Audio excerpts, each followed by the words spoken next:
Ini bukannya pemandangan sebuah tapak perkampungan yang dilanda tsunami. Ini bukannya sebuah perkampungan di Gaza atau di tebing barat. Apa yang sedang kita saksikan adalah sebuah perkampungan Melayu yang terletak bersebelahan wilayah Persekutuan Kuala Lumpur. Lebih tepat lagi, Kampung Berembang, daerah Ampang, dalam pentadbiran Majlis Perbandaran Ampang Jaya, Selangor. Bicara WTV8 menyorot duka dan luka rakyat di Kampung Berembang.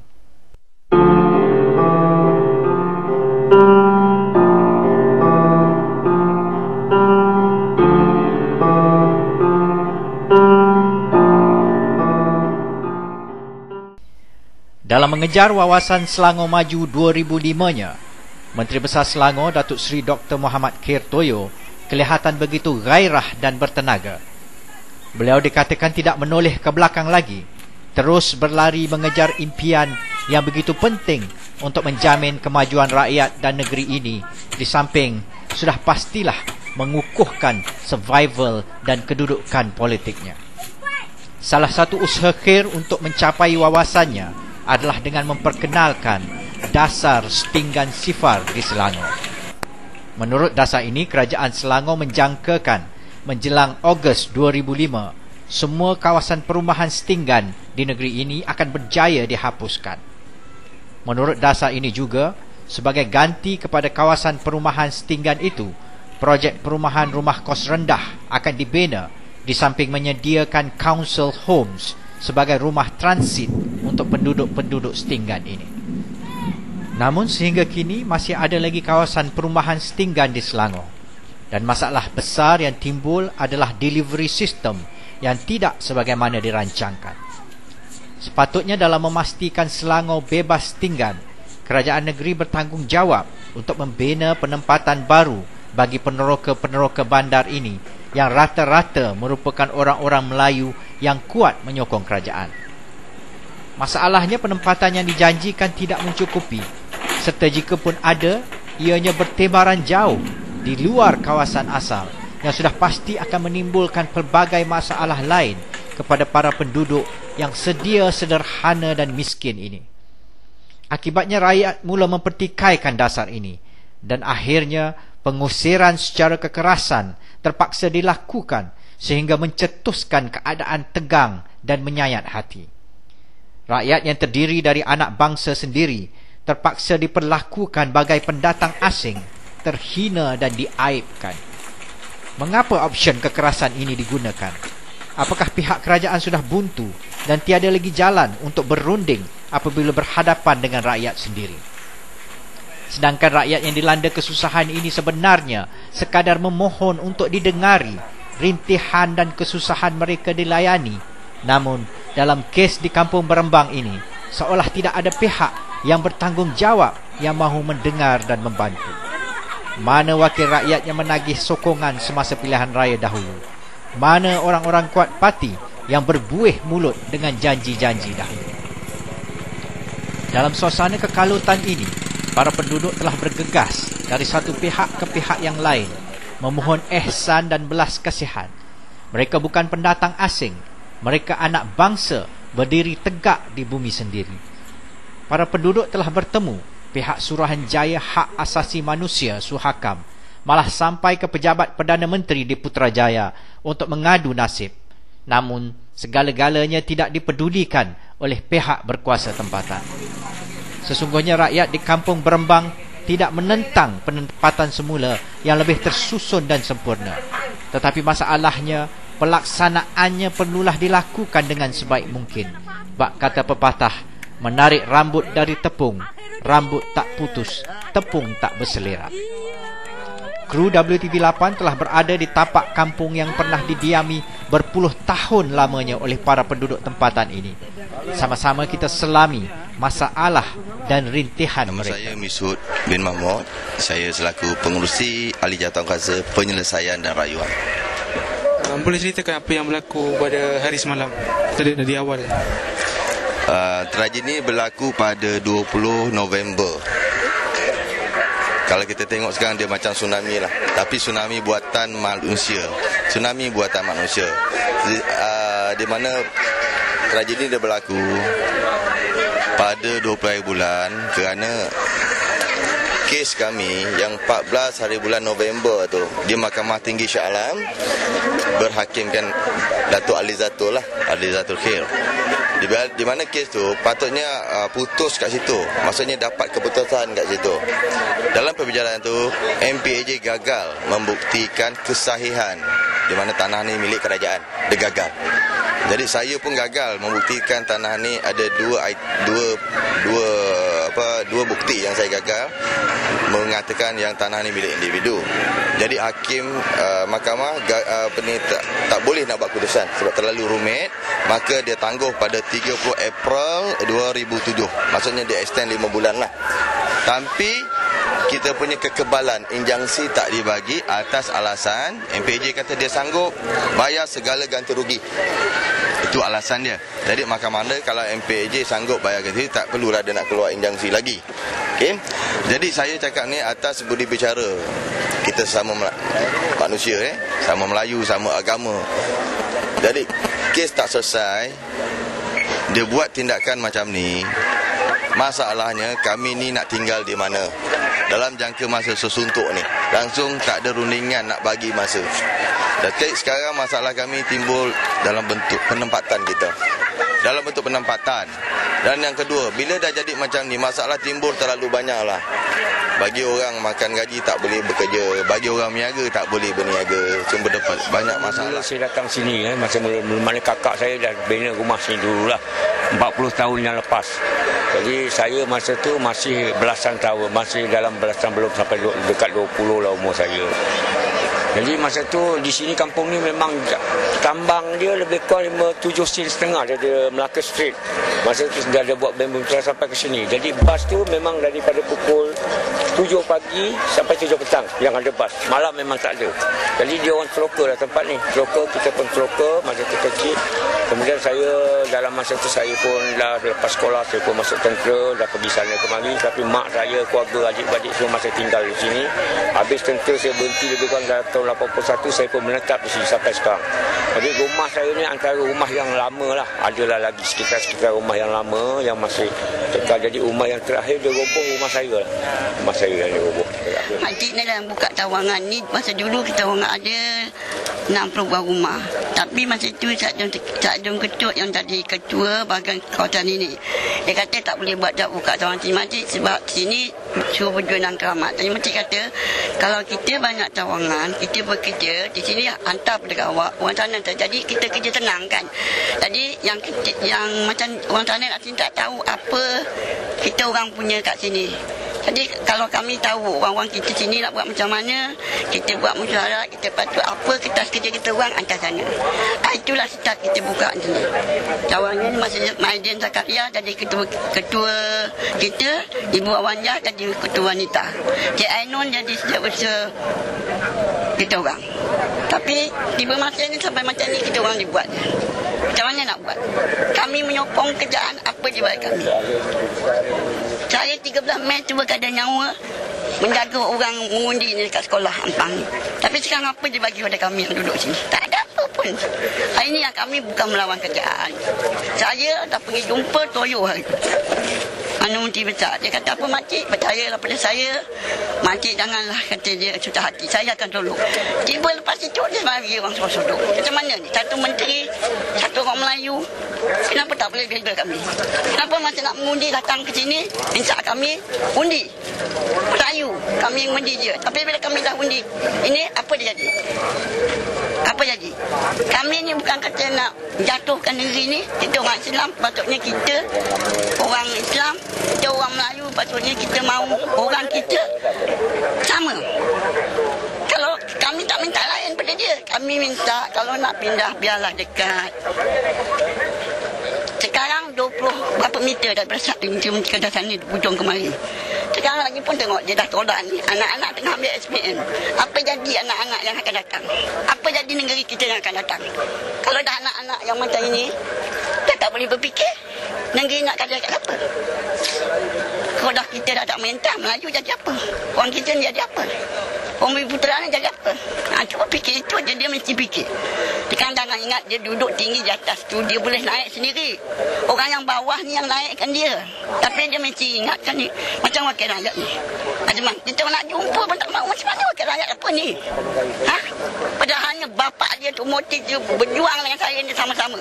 Tapi kenapa anak ni menantu dia jadi macam ni? Nak jumpa pun tak nak. Datang sini kami nak cakap pun, saya ada masalah ini nak pergi lekas. Cepat ni nak pergi. Ini wakil rakyat pun. Tapi bila nak naik, merayu kita orang ni. Undilah. Dah undi dia jadi macam ni. Lupa fikir otak sendiri. Kalau dia yang pelajaran tinggi, dia tak boleh jadi buat orang macam ni. Fikir anak-anak. Jadi semalam, rumah tu nak untuk. Anak yang kecil tu bukan kaki MPJ. Tolong pakcik dan untuk macam. Siapa ni budak? Satu manusia pun lama. Dia tak ada anak ke? Dia ada anak, dia ada mak, dia ada bapak, dia ada semua. Bukan dia tak ada, tapi tak boleh lah buat kami macam ni. Kami tak minta apa. Kami minta yang dekat. Kami pun minta syaratnya kalau nak pindah yang dekat. Orang Puchong minta gampang. Kenapa orang gampang nak hantar ke Puchong? Cuba dia fikir. Betul lah gitu. Kami tak melawan dia. Kami minta dah pergi bersorak, dah pergi minta jumpa dia, dah cakap satu meja dengan dia. Macam ni jadi kami. Dia selesaikan kami di sini. Saya nak menteri kita datang sini. Toyo tu datang sini. Saya nak tanya dia, nak cakap dia. Janji dia macam mana dengan kita orang? Lebih kurang 26 tahun. Daripada tahun 80 sekarang 2006. 26 tahun. Mengikut tawaran dia dulu, mula-mula dia kata bagi pemindahan di jalan Jalan Puchong. Jadi kalau saya menerima tawaran itu, bermakna saya membunuh karier saya sendiri. Saya meniaga di sini. Jadi periuk nasib saya sebagai seorang peniaga, kalau saya dah dipindahkan sana, satu kos yang jauh, kemudian dari kos order barang pula yang jauh. Jadi peniaga saya apa yang saya dapat? Bermakna ibarat saya, periuk nasib saya tertutup lah. Jadi saya terpaksa bertahan kat sini, minta tawaran yang terdekat. Sehingga kini inilah jadinya. Untuk mengambil tindakan ini, saya rasa tidak mengikut peraturan undang-undang. Pertama sekali, kita dah pergi berbincang dengan mereka-mereka yang mengetahui. Kemudian tu di antara sahabat-sahabat kita dah berjumpa dengan orang Kating, Kementerian Perumahan. Kemudian dah berjumpa dengan Setiausaha Kerajaan Negeri. Dia ada menyatakan di situ sekiranya penduduk nak dipindahkan tidak melebihi 2 km daripada tempat asal ditinggal. Tetapi sekarang ini dia sudah mengubah cara dia, memberi penduduk kampung Berembang ini pindah ke Puchong. Maka itu sudah melebihi 25 km. Jadi kami tak setuju. Kedua, sebab kami membantah dengan pemindahan ini, pihak berkuasa MPJ tidak memberi hitam putih. Maksudnya begini, dia hanya memberi satu surat. Surat tu tidak menyatakan ataupun tidak mengesahkan pihak MPJ untuk pengesahan COP. Mana dijamin bagi penduduk ini setelah dipindahkan nanti duduk balik di kawasan Kumbang yang tengah dibangunkan. Cerita tengah dibangunkan tapi tidak dibangun lagi sampai sekarang. Jadi terbiar begitu saja. Jadi itu pun kita nampak satu kata yang tidak benar. Jadi yang inilah menyebabkan kita membantah cadangan-cadangan mereka untuk memindahkan kita. Tindakan mereka ni memang saya ambil dari segi apa yang saya pandang memang tidak ada peri kemanusiaan. Sebab apa? Dia menggunakan anggota yang lebih ramai daripada penduduk. Kemudian cara dia merupakan tu memang cara yang sangat, nak kata zalim, bahasa tu terlalu kasar sangat. Keterlaluan. Sehingga kan ada yang tercedera. Yang tercedera masuk ke ICU, nasiblah dia baik. Dia kerja dekat Ampang Inggil ni dan doktor dia sendiri yang menguruskan dia punya kecederaan tu. Maka hari ini dia dah balik lah. Tapi kecederaan dia memang amat serius. Saya rasa ada berapa orang 3-4 orang cedera. 3-4 orang yang cedera. Jadi saya nak tanya di sinilah, kalau pihak-pihak yang bertanggungjawab ni nanti dengar kisah-kisah kita, apakah mereka cara mereka begitu ke sehingga sanggup mencederakan penduduk-penduduk yang mana rumah mereka, tempat mereka tinggal dirobohkan. Dalam pada mereka menanggung penderitaan yang pilu dan menyayat hati ini, ada juga pihak-pihak yang turun mengambil tahu dan memberikan bantuan serta simpati. Keprihatinan ini sekurang-kurangnya mengubat kepiluan mereka dan meyakinkan mereka bahawa masih ada pihak yang ingin mengambil tahu akan kesengsaraan mereka. Kru WTV8 ketika berada di Kampung Berembang sempat bertemu dengan beberapa pimpinan politik dan NGO, termasuklah dari Persatuan Mahasiswa Islam Universiti Malaya dan Dewan Perhimpunan Cina Kuala Lumpur dan Selangor. Bagi kami di siasi kita, kami merasakan bahawa semua rakyat memang berhak untuk mendapatkan tempat tinggal dan itu adalah satu hak asasi manusia, dan sebarang projek pembangunan harus didahului dengan perundingan yang secukupnya supaya semua orang yang kepentingan terjejas itu akan mendapat keadilan. Dan kami rasa amat kecewa dan marah tentang tindakan yang penrobohan ini yang tidak mengambil pedulikan kesengsaraan dan kederitaan penduduk di sini. Dan tetapi ini bukanlah satu kes yang asingan. Kita nampak di tempat lain juga perkara begini berlaku. Di seberang Perai juga ada satu kes di mana pembaju menggunakan polis untuk merobohkan satu tokong, dan penduduk di sana kata pihak berkuasa tempatan itu sampah seolah-olah sampah kerana rumah yang besar seperti Jakaria di Klang tu dia tak berani. Kalau rumah ibadat dia pun tak peduli. Jadi itu yang kita rasa agak teruk ni. Rumah kediaman dia tak peduli, rumah ibadat dia pun tak peduli, dan saya rasa itu memang tak benar. Kita perlukan satu kerajaan lebih bertanggungjawab daripada yang ada di sekarang. Bagi pihak Parti Keadilan, bagi pihak Angkatan Muda Parti Keadilan Rakyat, kita akan menyeru kepada semua rakyat negeri Selangor untuk menolak dasar setingan Sifa Khair Toyo, dan kita akan mengangkat dasar BN Sifa di negeri Selangor. Jadi tradisi membela rakyat yang baru dilaung-laungkan oleh kerajaan, yang baru dilaungkan dalam 2 minggu lepas dalam Pimpinan Agung UMNO, sekarang jelas menunjukkan satu tradisi merobohkan rumah rakyat, tradisi mengangkat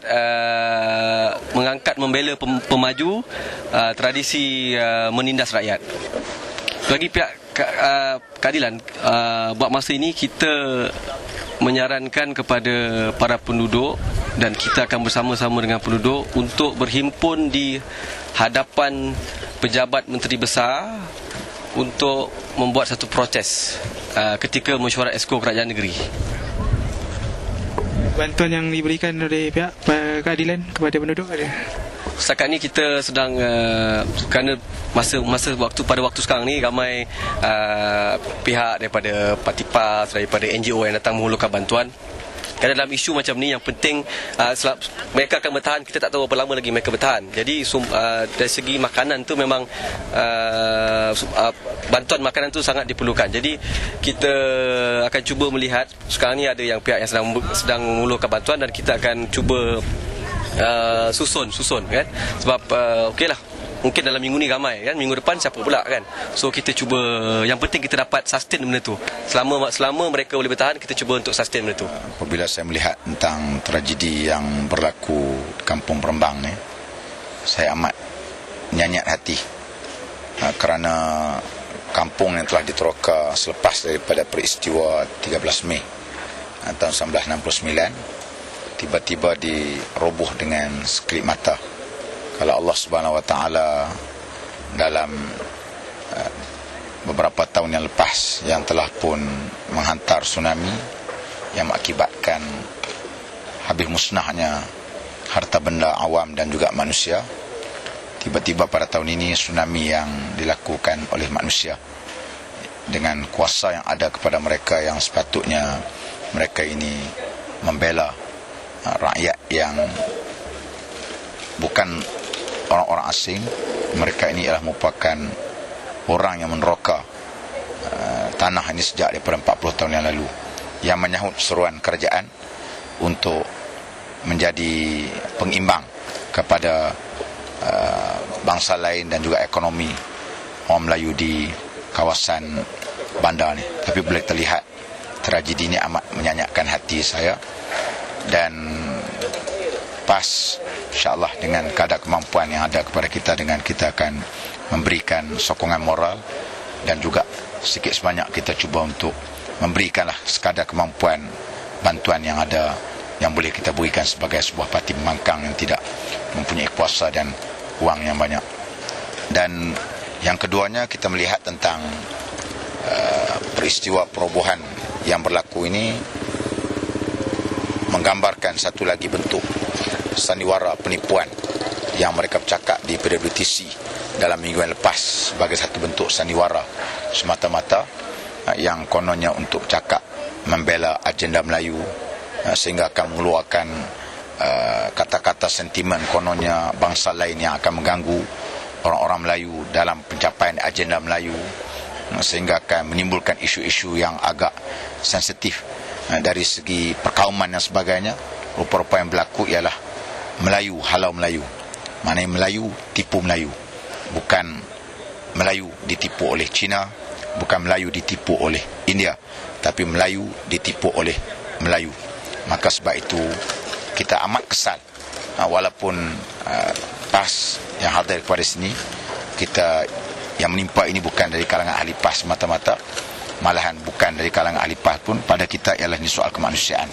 Kita ketepikan soal parti, kita ketepikan soal sentimen, kita ketepikan segala benda ini. Yang kita letaknya ialah kepentingan bangsa dan kepentingan agama dan keadilan. Itu sendiri yang kita utamakan. Sesungguhnya kesengsaraan para penduduk di kampung Berembang ini mendapat pembelaan banyak pihak. Ramai yang mahu membantu, ramai yang prihatin dan simpati. Salah seorang yang terus-menerus mendedahkan masalah para penduduk kampung Berembang ini adalah saudara Anwar Muhammad Noor, editor laman web umnoreform.com. Melalui laman webnya, saudara Anwar telah menonjolkan masalah rakyat ini ke perhatian dan pengetahuan ramai. Dan hasilnya, ramai yang telah muncul menghulurkan bantuan dalam berbagai bentuk. Berikut kita ikuti temu bual WTV8 bersama saudara Anwar Muhammad Noor berkenaan isu tragis ini. Okey, terima kasih Encik Roslan. Pertama kali saya ingin komen tentang pembangunan. Pembangunan perlu ada nilai. Saya tidak mengatakan bahawa penduduk-penduduk kampung Berembang itu mempunyai hak untuk tinggal di sana. Tetapi apa yang perlu ialah metodologi, cara mereka menangani masalah ini, keprihatinan, nilai, values kemanusiaan, semua perlu ada. Kita tidak mahu pembangunan yang tidak ada erti. Kita tidak mahu satu pembangunan itu membongkar atau merobek nilai-nilai kemanusiaan. Sedar bahawa perlunya pembangunan, tetapi apakah pembangunan itu untuk segelintir mereka ataupun pembangunan itu untuk rakyat? Dan dalam kita menceritakan tentang pembangunan untuk rakyat, kita perlu ada values. Di sini kita perlu tegaskan bahawa dalam kita mencapai wawasan 2020, kita tidak mahu pembangunan bercorak merampas nilai-nilai kemanusiaan seperti yang ada dekat negara-negara barat sekarang ini. Kita mahu pembangunan yang merangkumi pembangunan rohani, pembangunan jasmani, dan apa yang kita panggil paradigma tauhid. Ini semua perlu, kan? Jadi mengukuhkan rumah tu tanpa mengambil semua pertimbangan, bagi saya adalah zalim. Kan? Kita lihat keadaan pelajar-pelajar anak-anak Melayu yang akan menduduki peperiksaan SPM dan sebagainya, kan? Ini merencatkan lagi pertumbuhan pemikiran dan juga pelajaran mereka. Bagaimana kita nak memacu minda Melayu kalau kita sendiri bertindak menjadi penghalang pemacuan minda Melayu tersebut, kan? Jadi saya percaya sebagai satu kepada apa yang dikatakan sebagai tradisi membela rakyat, kan? Sebenarnya sepatutnya bukan pada tanggungjawab kita untuk membela rakyat. Kita mendengar tentang rakyat dan kita mengambil keprihatinan yang lebih tentang rakyat. Staff baru-baru ini mengatakan bahawa pihak-pihak mereka mengatakan bahawa legally they have the authority to do it. Masalahnya kita tanya persoalannya sekarang ni lah. The moral aspect of them doing it. Kan? Yes. Whether the legal has some value kemanusiaan dalam tu atau tidak, it's a different thing. Tetapi our moral dalam membuat perkara tersebut kan. Kalau kita mendahulukan contractors, kita mendahulukan pembangunan tanpa memikir pasal rakyat adalah satu tindakan yang malah. Malah kita lihat para penduduk ini pun rata-rata adalah penyokong kerajaan Melaka. Jadi sekurang-kurangnya kita menggunakan forum yang sesuai untuk berbincang sebagaimana Saudara Anwar sebutkanlah tadi, anak-anak nak bersekolah dan sebagainya, tetapi nampaknya perkara ini tidak diambil kira dalam kes ini ya. Masalahnya satu, kita pun sepatutnya kita menolak isu mereka ni penyokong kerajaan kan, mereka ni bukan penyokong kerajaan kan. Pasal menyokong atau tidak menyokong kerajaan itu adalah perkara yang diorang ambil sebagai diorang punya wadah kan. Apa yang kita perlu buat ialah dalam keadaan ini mereka tertekan, dalam keadaan ini mereka tertindas.